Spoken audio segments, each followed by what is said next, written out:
During the World Cup, China is everywhere. Chinese brands on the advertising boards, Chinese products in the stadiums, Chinese fans staying up until 3 a.m. to watch the games. But there is one place where China is missing, the field. And every World Cup, I see people online asking the same question. How can a country with 1.4 billion people not find 11 players? As a Chinese person, I get it. It sounds strange. It sounds funny. And honestly, it is a little embarrassing, but I don't think the real answer is that Chinese people don't care about football. We do. A lot of Chinese people love football. We watch the Premier League, La Liga, the Champions League, and the World Cup. Many people know European clubs better than they know their local teams. But loving football and producing a World Cup team are two very different things. And that is where China's football problem begins. China is very good at building things. We can build high-speed railways across the country. We can build airports, bridges, subway systems, factories, apps, entire new cities. And in many Olympic sports, China has also been extremely successful. Because those things fit a model China understands very well. Set a national goal, organize resources, select talent, train hard, measure results, and improve the system. This model works for many things. But football is different. Football is not just a project. It is not just a budget. It is not just a 5-year plan. Football is a culture, and culture is much harder to build from the top down. This is the part many people outside China may not understand. When China wants to improve something, the instinct is often make a big plan, invest money, build facilities, create targets, and push the system. For some industries, this works incredibly well. But in football, the real work starts much earlier and much lower. It starts with kids playing every day, in schools, in neighborhoods, in small clubs, on bad pitches, in real matches. With coaches who understand children, not just tactics. A great national team is not created at the national team level. By the time a player joins the national team, the important part of his development has already happened, or failed to happen. That is why population alone does not solve the problem. People say China has 1.4 billion people. Surely you can find 11 good players. But football does not work like that.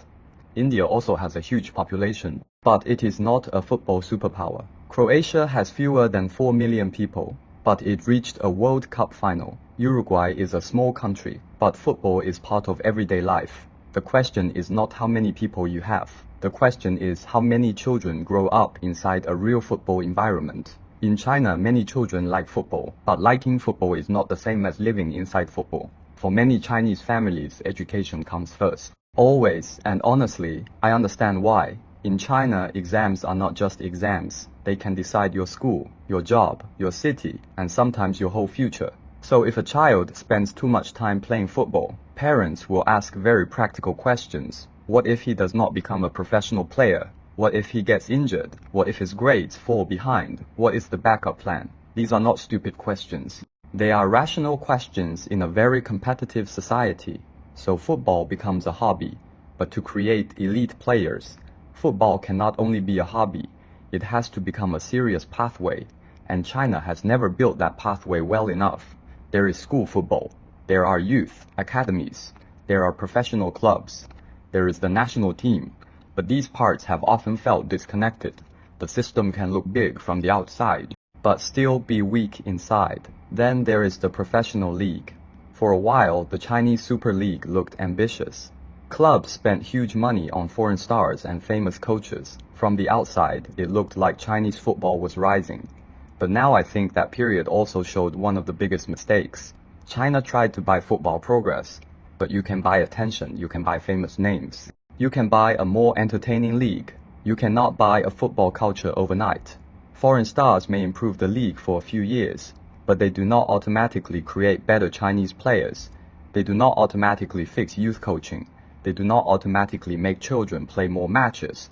They do not automatically create local football communities. Football punishes shortcuts, and Chinese football has taken too many shortcuts. There is also a more uncomfortable issue, corruption and mismanagement. Chinese football has had repeated scandals, match fixing, gambling, financial problems at clubs, and corruption cases involving football officials. This matters because football is not only about skill, it is also about trust. If fans do not trust the league, they stop believing. If parents do not trust the system, they hesitate. If investors do not trust the environment, they leave. If young players do not trust the pathway, they may never fully commit. And once trust is broken, it takes a long time to rebuild. That is why Chinese fans often joke about the national team so harshly.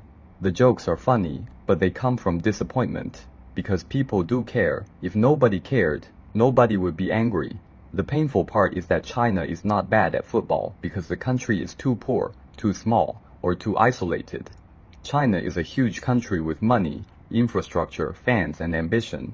That is exactly why the failure feels so strange. It feels like a country that can build almost anything, still cannot build this one thing, and maybe that tells us something deeper. Some things can be built by mobilization, but some things have to grow. Football has to grow in boring places, in ordinary schools, in local clubs nobody outside the town knows, in parents who let children play before asking whether it is useful, in coaches who teach kids for years without becoming famous, in thousands of small games that nobody broadcasts.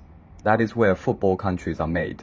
Not in one government document, not in one expensive stadium, not in one famous foreign coach, not in one campaign before the next World Cup. So when people ask me, why isn't China in the World Cup? My honest answer is, because football is one of the things China cannot simply engineer into existence. At least, not quickly. China can still improve. I believe it can, but only if it stops treating football as an image project, and starts treating it as something that belongs to children, families, schools, communities, and clubs. Less pressure from the top. More football at the bottom. That sounds simple, but it may be the hardest thing to do. Because for China, the challenge is not only to train better players, the challenge is to let football grow in a society that is always asking children to be useful, efficient, and successful. Maybe that is why this question hurts. What do you think? If you are from a football country, how did football become part of everyday life there? And if your country is not a football powerhouse, does this feel familiar?